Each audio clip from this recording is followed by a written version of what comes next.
I would never actually do this, like ever.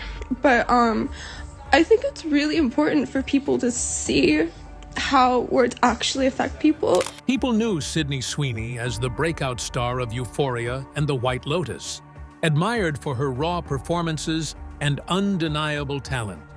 But what most never realize is that behind the red carpets and flashing lights hides a story far darker than fame suggests. I've definitely struggled with a lot of body dysmorphia and judging myself in a very sick, hard way. At just 27, Sydney's life has been marked by painful sacrifices, family heartbreak, relentless rejection, and personal battles that nearly broke her. Sydney Sweeney is opening up about the unexpected and tragic death of her Euphoria co-star Angus Cloud. How can someone so admired carry so much hidden sorrow? The tragedy of Sydney Sweeney is more heartbreaking than anyone could have imagined. Cost of dreaming big. Sydney Sweeney's story begins with a little girl who refused to let her dreams be brushed aside. While most children her age were content with school and play, Sydney was already planning her future. She poured her heart into a 5-year PowerPoint presentation, carefully mapping out the steps she would take to become an actress. It wasn't a child's fantasy, but a determined proposal to her parents. In her eyes, acting was not an impossible dream, but a structured path, and she was ready to fight for it. Her conviction persuaded her family to take a leap that would forever alter their lives. They left behind the comfort of Spokane and moved to Los Angeles, hoping the city of stars would open its doors. At first, it was an adventure filled with hope, but the weight of their decision soon revealed itself. Her father lost his job, and with it went the family's financial stability. Bankruptcy followed swiftly, stripping away the security they had always known. Her mother's beloved home, the place she had worked years to build, was sold. For Sydney, the sight of her parents' sacrifices was both inspiring and crushing. She knew her dream had been the catalyst, and with that knowledge came an overwhelming sense of responsibility. The family's life changed almost overnight. From a familiar house in Washington, they suddenly found themselves living in a small room at a Holiday Inn in Burbank. Sydney recalls it as a poor version of the sweet life of Zach and Cody, a bittersweet attempt to mask the pain with humor. Beneath the laughter lingered shame, worry, and guilt. Each day she pushed herself to believe that one audition, one callback, could make all the sacrifice worthwhile. Yet every failure deepened the sting of loss.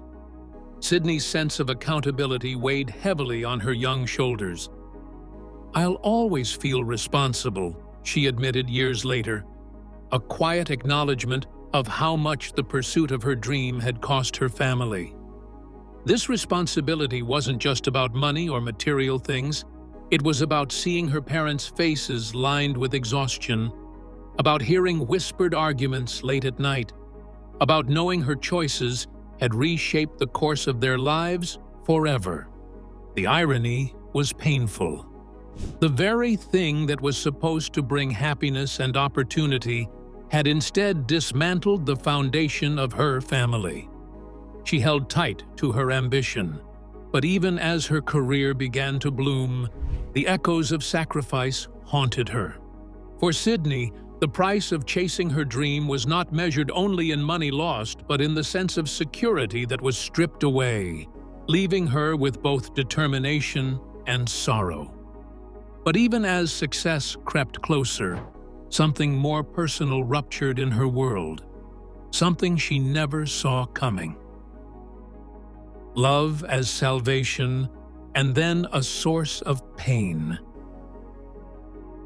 When Sydney Sweeney began to see her career take shape, the joy of accomplishment was overshadowed by the heartbreak unraveling within her home. What was meant to be a time of celebration became a season of grief. By the time she reached her long-awaited dream, her family was broken apart. It's kind of like a bittersweet thing of, yes, my dream is coming true.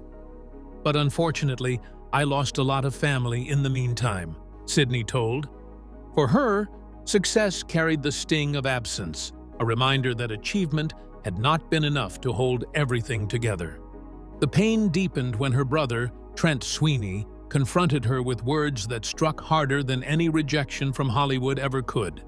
She revealed that Trent made her feel responsible for their parents' separation. His accusation placed a heavy burden on her heart, intensifying her guilt. She had worked tirelessly to prove that her sacrifices were worth it, but hearing those words from someone she loved left a wound that no career milestone could heal. At 18, Sydney convinced herself that there was a way to mend the fractured pieces of her family. Her plan was to buy back their old home in Spokane, the place where memories of stability and warmth once lived. She believed that reclaiming it would be enough to restore what had been lost. Yet reality quickly crushed her hopes. Turns out, I had nowhere near enough money. I never cried more in my entire life, she said. That moment revealed how powerless she was against forces larger than her determination, and the sense of defeat was overwhelming. Her parents' divorce did not only leave her grieving, it ignited anger. She felt betrayed that they had kept their struggles hidden, leaving her blindsided when everything finally fell apart.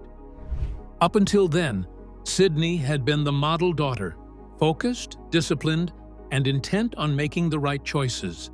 But with the safety of her family gone, she searched desperately for an outlet to release her pain. That outlet came in the form of love, though it was not the kind that nurtured or healed. Desperate for connection, she spiraled into a quest for love, and what she found was far from comforting. Adolescence in isolation. Her search for stability and affection also carried her into places that only intensified her struggles. Speaking with a magazine, she confessed, "I got myself into sometimes really unfortunate and even dangerous relationships."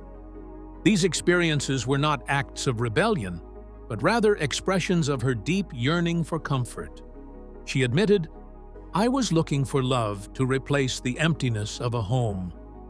What she found instead was more pain. The comfort she hoped for was fleeting, and the disappointment of unsafe love mirrored the fractures already haunting her family life.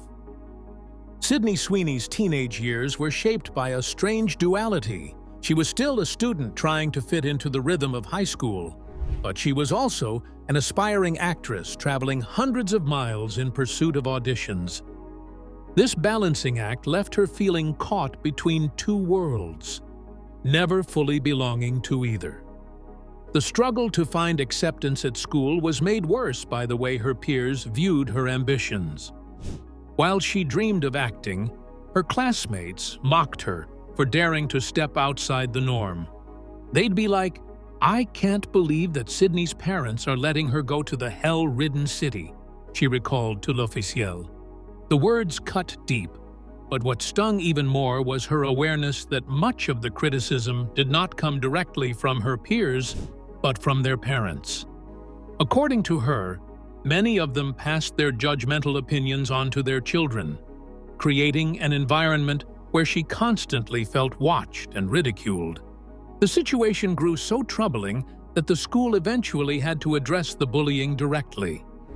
"It got to a point that my school had to react and to talk to us about bullying," said Sweeney.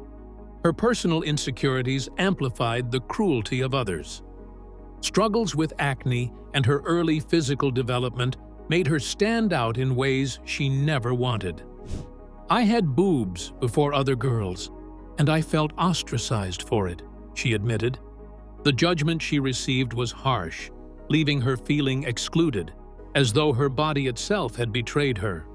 When she eventually moved to Los Angeles, hoping for a fresh start, she encountered new challenges.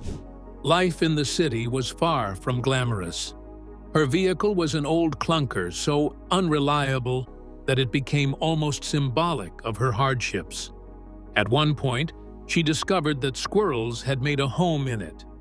Instead of holding on to hope that things would improve, she secretly wished for the car's disappearance.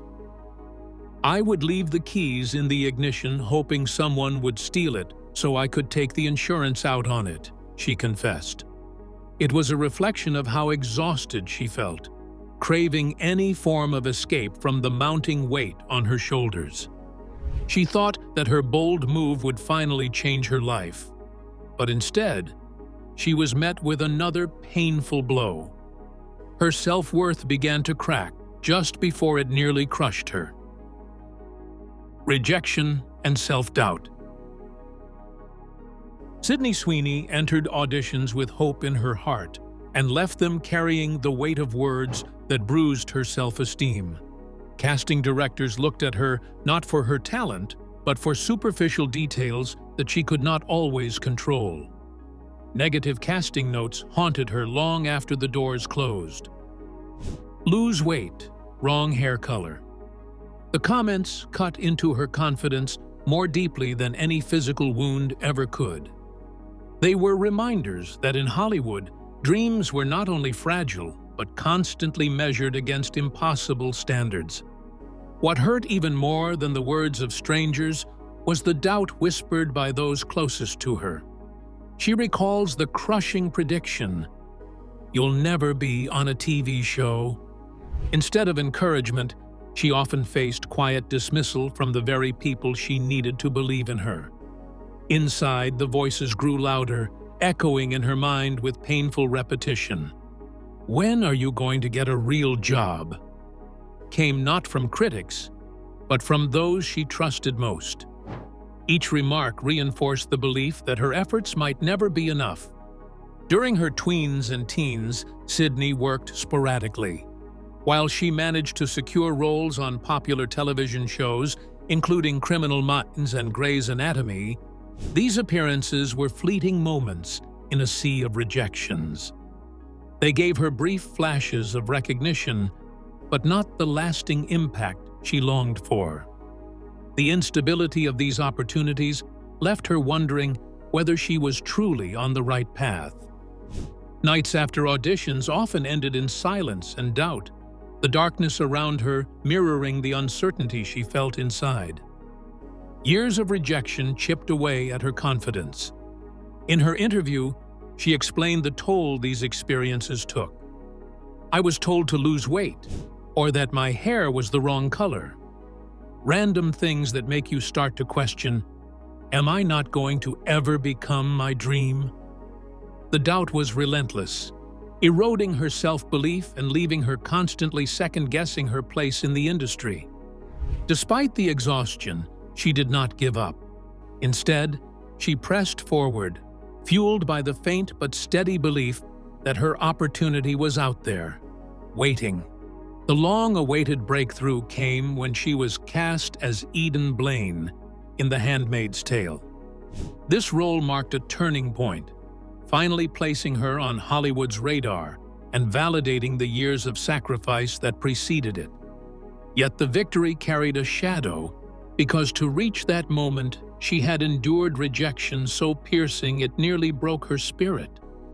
The success felt triumphant, but it was built on years of wounds that had yet to fully heal.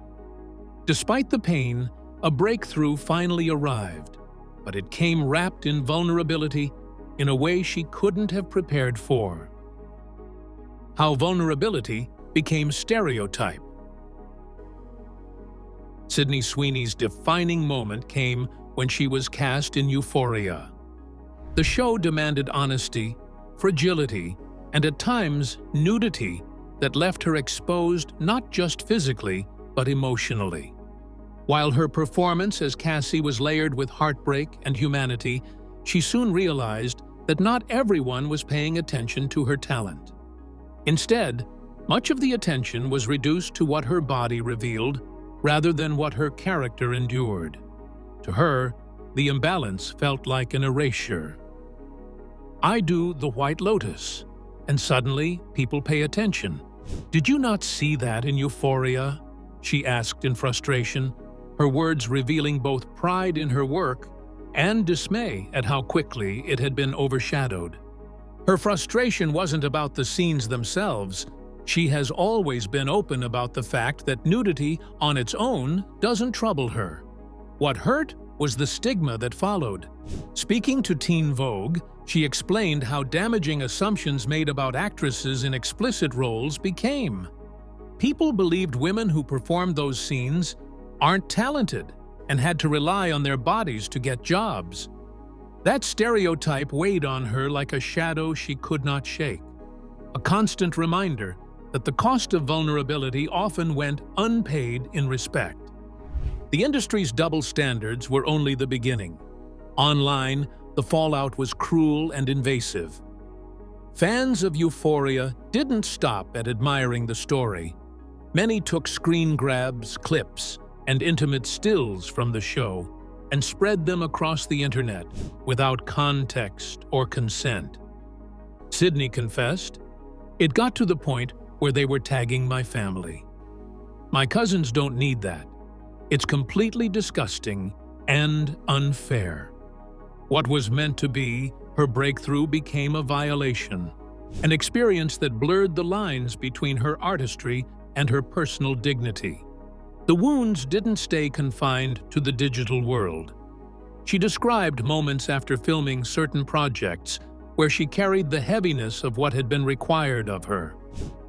"I've had experiences where I want to go home and scrub myself completely raw because I feel disgusting," she admitted. Her voice, even in recollection, bore the weight of exhaustion, as though every scene lingered on her skin long after the cameras had stopped rolling. It wasn't just professional respect that was at stake, it was her peace of mind. The trolls who stalked her online brought with them a kind of cruelty that pierced deeper than industry rejection ever had. She recalled through tears in one social media post, "People need to be nicer. It's really fucked up." In those words, there was both plea and protest, an acknowledgement of how unbearable the collision of fame and exposure could be when compassion was stripped away. Her successes mounted, but as the spotlight grew brighter, so did an unthinkable heartbreak that would shake her to the core. Grief, fear, and the weight of blood. The summer of Angus Cloud's passing shattered something inside Sydney Sweeney that had only just begun to heal. At 25, her friend and Euphoria co-star was gone, and the reality of it left her struggling to breathe beneath the weight of loss. The news struck swiftly, but the grief that followed lingered like a bruise she could not cover. On Instagram, her words carried raw pain. "This is the hardest thing I've ever had to post. This heartache is real." Every syllable revealed the immensity of the bond they had shared, one that extended beyond the set and into the quiet corners of their friendship. She described him as an open soul with the kindest heart, and you filled every room with laughter. It was not just a tribute, but a confession.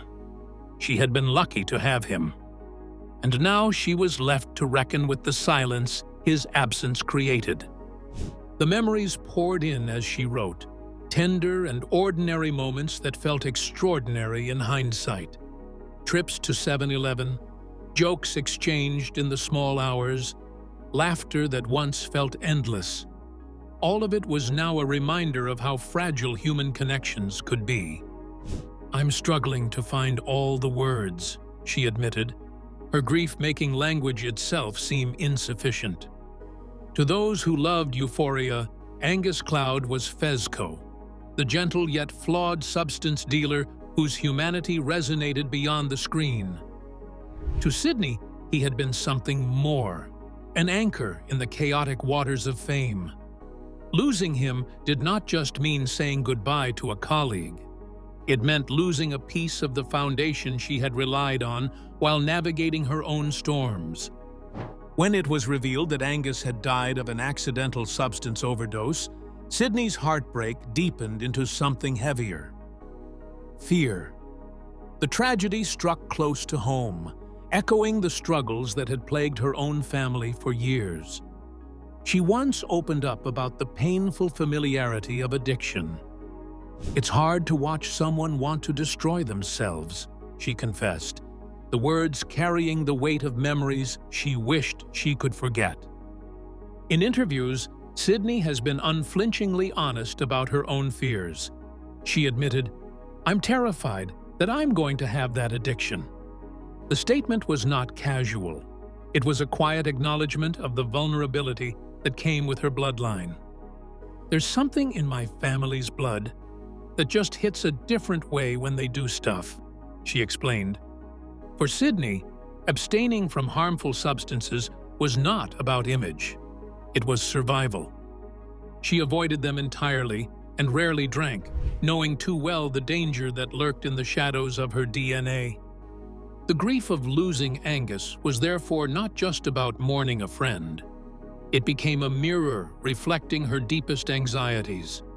The fragility of life, the relentless pull of inherited vulnerabilities, and the haunting question of whether her story might one day echo his. In Angus's tragedy, she saw the outline of a fate she had spent years trying to outrun. Sydney Sweeney's story is undeniably tragic, marked by sacrifice, family fractures, rejection, and grief that would have broken many. Yet, within the heartbreak lies a thread of resilience that refuses to snap. She has carried the weight of dreams that cost her everything, faced the sting of isolation, and mourned the loss of friends too soon. But even through tears, she continues to rise, determined to transform her pain into purpose. Her past may be shadowed by struggle, yet her future still holds the promise of healing, strength, and the hope that she can redefine her legacy not just by what she endured, but by what she overcame. What are your thoughts on Sydney Sweeney's heartbreaking journey? Do you believe her struggles will shape an even stronger future for her? Share your views in the comments below.